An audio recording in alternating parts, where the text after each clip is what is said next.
Advanced distance converter, using JavaScript to convert distances. In this project, we're going to do an extension to what we did in the earlier project for the distance converter. We're just going to add an additional feature.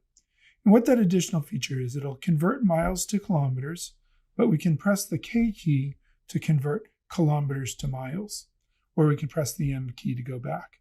So we can go back and forth between doing different types of conversions. So that's kind of neat. So if I put a 5 in here and click convert distance, it'll tell me 5 kilometers converts to 3.107 miles. Or if I press the M key, I can convert 5 miles to 8.047 kilometers. So that's pretty neat. Notice that a few things are changing when I do this. The header changes here. This little piece of instruction changes slightly here. And, a few other things have to be sort of managed. Down here, I've got a set of instructions down here on the bottom of the page that tell you which keys to press and that kind of stuff. So that gets us set up to start coding this project and getting the script working. And you'll notice that if you look at the start file here, it looks very similar to what we had before. We just need to get started with a script tag down here.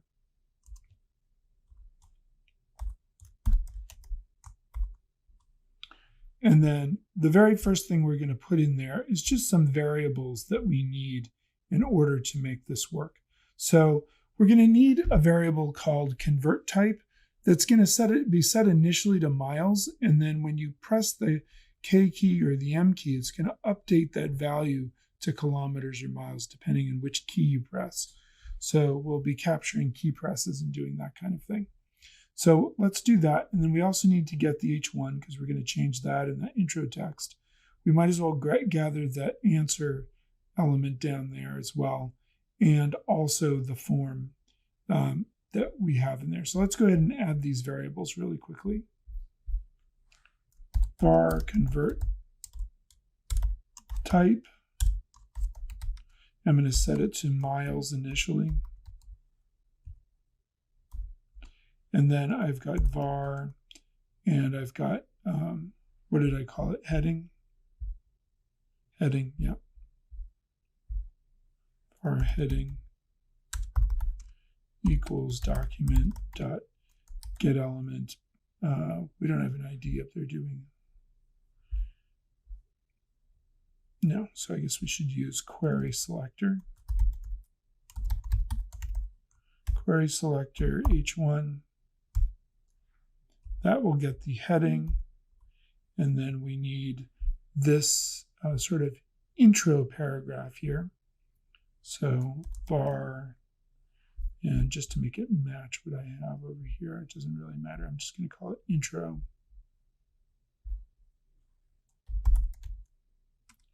Equals document dot query selector P. This is the first paragraph on the page. Actually, it's the only paragraph on the page. So, but remember, query selector will grab the first one that it finds. So that's kind of handy. So I can just do query selector P. I don't have to do anything complicated to get to that paragraph. So we can get to that. We might as well grab this answer div down here. Var answer div equals document dot get element. This one I'm going to use get element by ID. And the ID I need for that is answer, right? Yeah, answer. And then we might as well also get the actual form. Var form equals document dot get element by ID. And the form has the ID set to convert. So that gives us all the variables that we need kind of right here at the top of our script. And we're ready to start working on what we need to work on to continue the script. So we'll pick that up in the next video.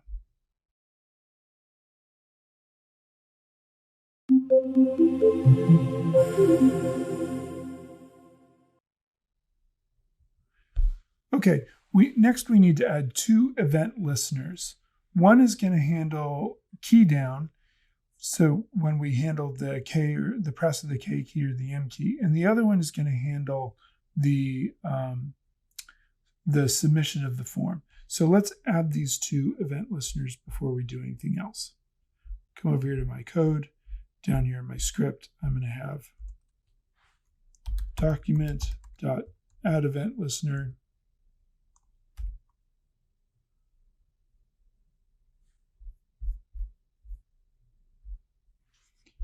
And the event I'm listening for is a key down event, key down. And then I'm going to run a function.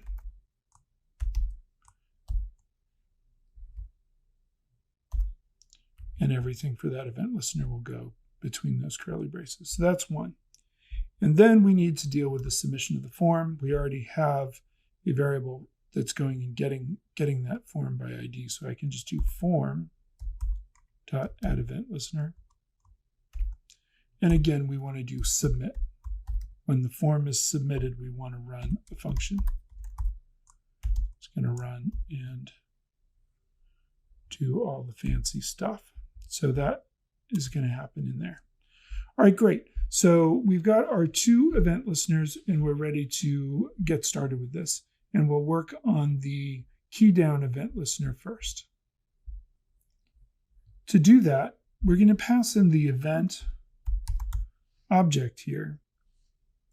And before we had used event.which to figure out which key was pressed, but event.which is now deprecated. And really what they want us to be using over at the MDN is event.code.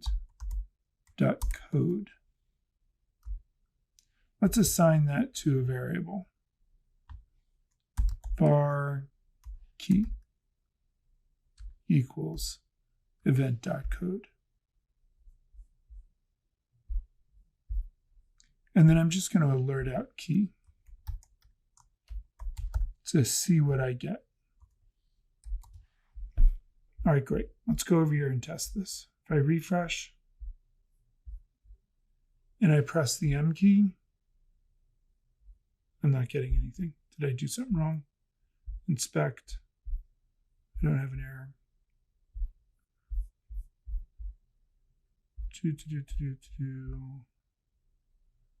Alert key.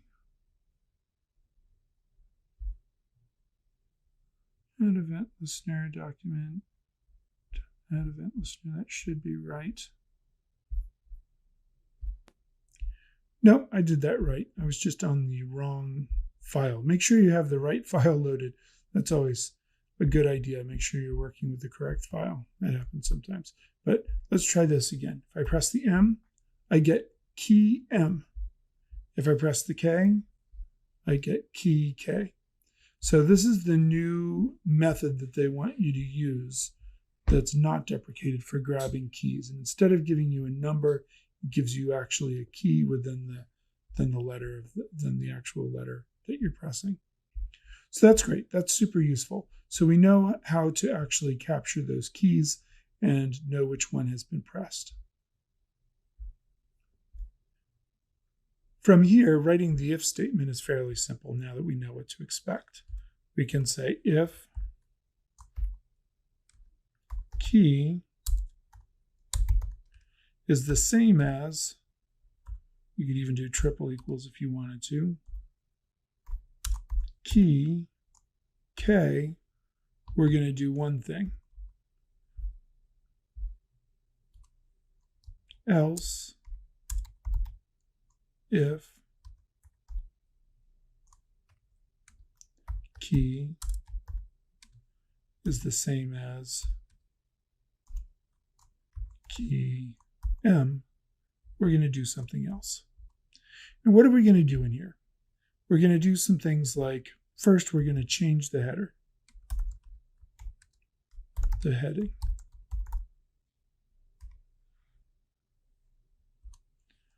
We're going to change the intro paragraph.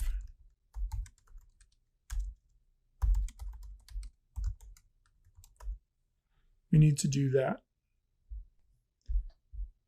And also we need to change the value of the convert type variable. So we're going to change this variable from miles to kilometers if you press the K key, and then we're going to turn it back to miles if you press that one. So those are three things that we need to do in each of these as we go forward here with this function. So we'll handle that in the next video.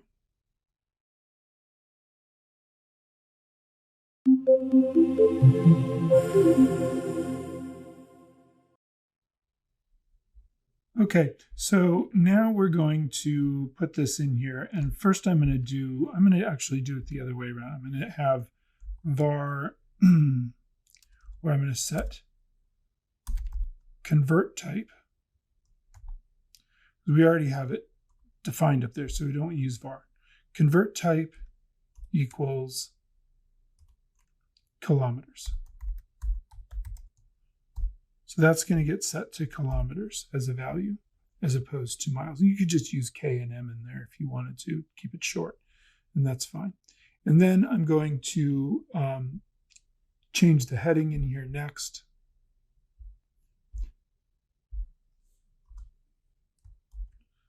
Like that, heading.innerHTML equals kilometers to miles converter. So that's going to change that heading up at the top of the page. And then the third thing I want to do is just change the intro paragraph. So let's do that next. So that's this variable here, intro. So I can very easily just type intro, if I could spell it right, .innerHTML equals, and then I'm just going to paste this in, but you're going to have to type it. Type in a number of kilometers and click the button to convert the distance to miles. There we go. So we've got all of these set in here. That's great. And really what we need to do is put the same thing down below. I'm just going to copy it and paste it. But instead of kilometers, it's going to be miles. And then over here, we're going to say miles to kilometers converter, and then type the number of miles and click the button to convert the distance to kilometers. That's nice and easy. Great. So that should be working in terms of which key I've pressed here and how that's going to work. And if I come over and test this, you should see if I press the K key, it switches to kilometers to miles. This statement changes. And if I press the M key, it switches back. So that's working great so far. Excellent. Now we can start the second part of the script, which is the form submission handler. And we can pass in the event and once again do event prevent default to keep that form from being submitted, actually submitted. So we're going to pass in our event object here. And down here again, do event.prevent default. Great. And then we want to do the same thing we did before and get our variable out of there, distance, var distance equals document.getElement by ID. And we're going into our form and getting the, up here in our form, we're getting this distance ID here. So getElement by ID distance dot value, like that. But just as we did before, we want to put parse float in front of this. Parse float, parenthesis, and then close the parenthesis at the end after value there. So that will actually take that and put that in there, just like we did before.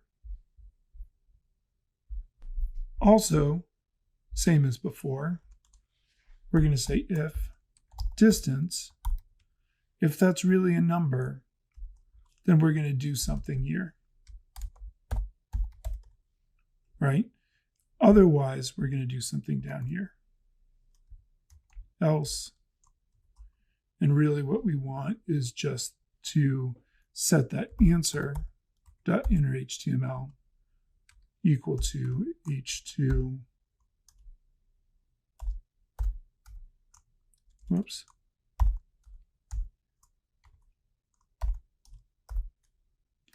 h2, and in there I'm going to just say, please provide a number. Something like that. That's fine. So that will handle the error down there if somebody doesn't put in a number. But in here, what we're going to do is, this is where we're going to do something different and see if you can think about what we need to do. We need to check to see what the value of this variable convert type is, because it's either set to miles or kilometers. And this is one reason why we set this variables, we initialize this variable out here in the global scope so we would have access to it down here as well inside this event listener function here. So we want to be able to have access to that variable there. We need to see what it is, because if it's one, we're going to do one type of conversion. If it's the other, we're going to do another type of conversion. And we'll look at that next.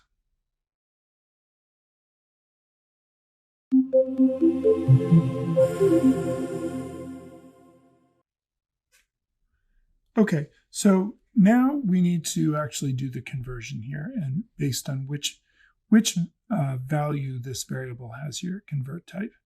So to convert miles to kilometers, the ratio is this. And to convert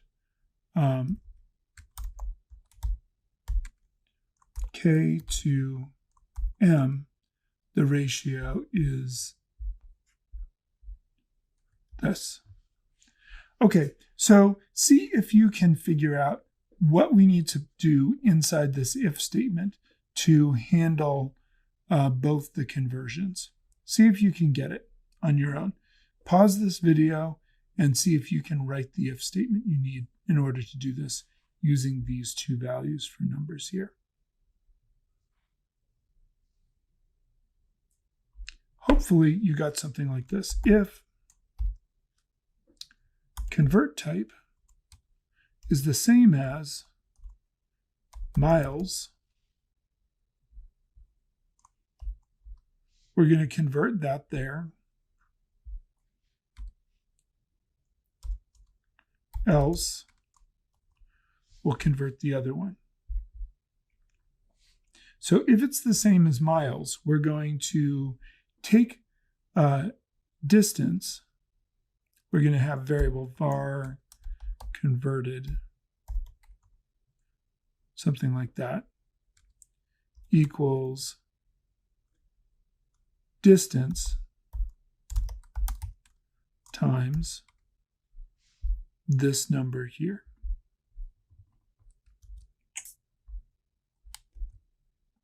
Right? Now, we can put parentheses around that and then do 2 fixed to give us 3 decimal places. So that's what happens if we're converting to miles, whereas down here in the else, converted is going to be set to this value.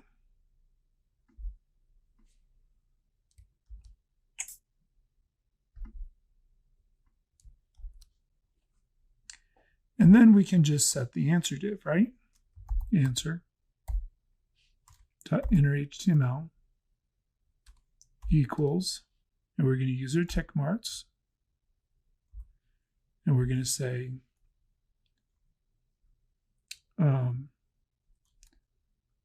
X miles converts to Y kilometers. but X is now going to be not X, it's going to be $, curly braces, oops, curly braces, and in there I'm going to put distance converts to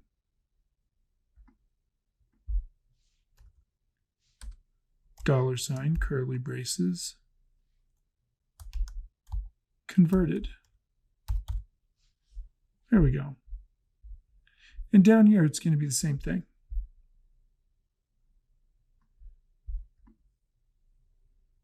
Answer, copy that, stick that down here, except instead of miles, that's going to say kilometers.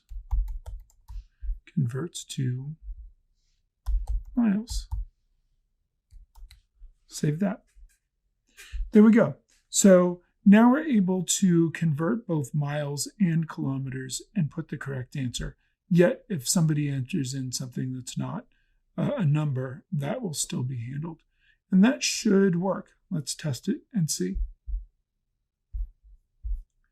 Refresh, miles to kilometers. If I put in 1 mile, that converts to 1.609 kilometers. That's correct. If I press my K key, kilometers to miles, convert, and I get 0.61 miles, and that's correct. You can do 10 and test it, and you'll see that you'll get the correct answers. Press M, convert, and you can see that that's working. So there we go. We have a working distance converter for a more advanced distance converter that will allow us to switch between miles and kilometers for our converting.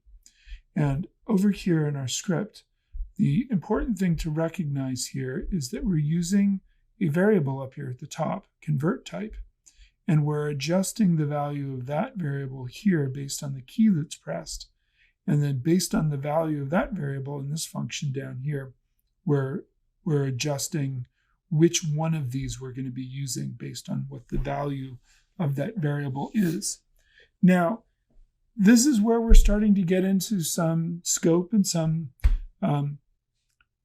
it's a little bit more complex, because we're looking at a value that you need to get set in this function here and then access it in that function there. And we're doing that by defining the value up here. So that's pretty cool. So the last thing you should do with this is put it all into a script file at the top of and link it to at the top of the page instead of having it here in the bottom, and use all your best practices for that.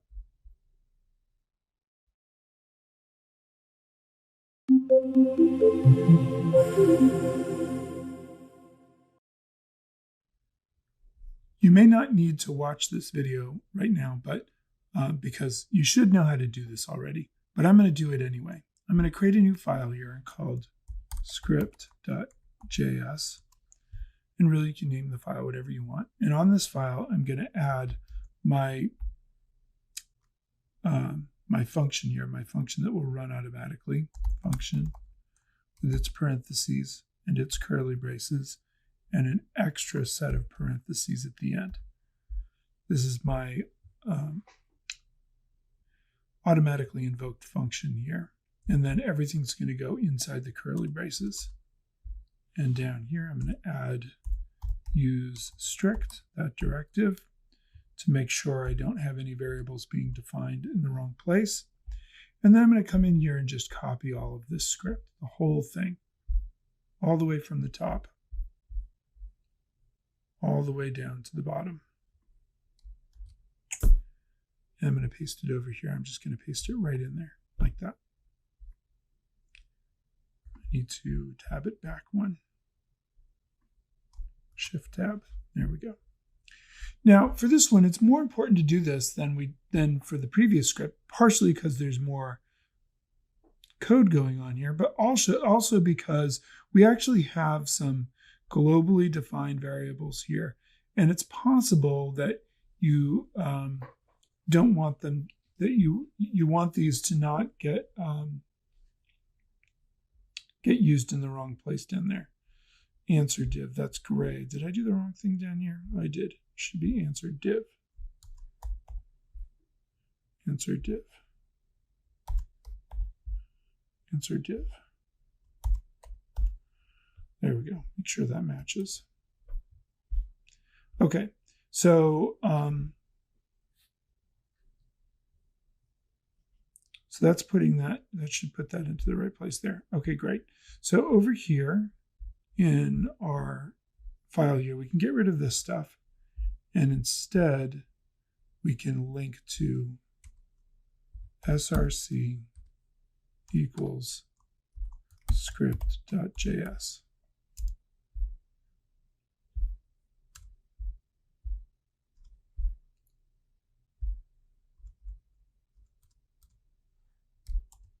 There we go. And there we have it. So that should work great. Now we could move this up to the top of the file here.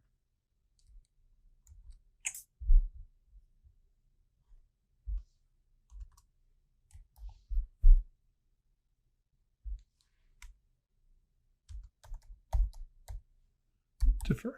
There we go.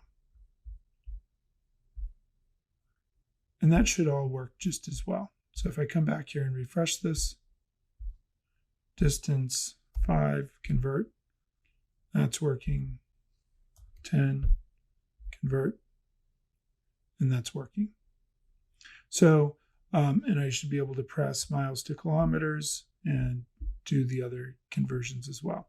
So that's all working perfectly fine and has been refactored a little bit so that this is all over here. Oh, the one last thing I didn't do is I didn't come in. Now this one needs to be let because that one's going to actually change values.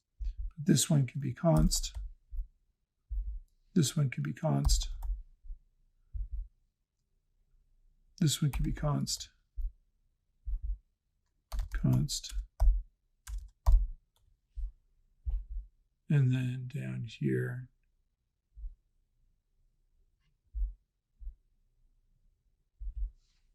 const.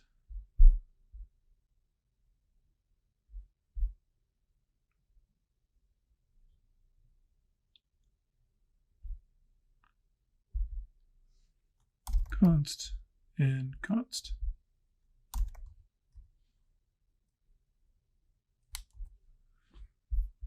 And just test it one more time. Always test to make sure you didn't set the wrong thing, but it should work. 5 miles.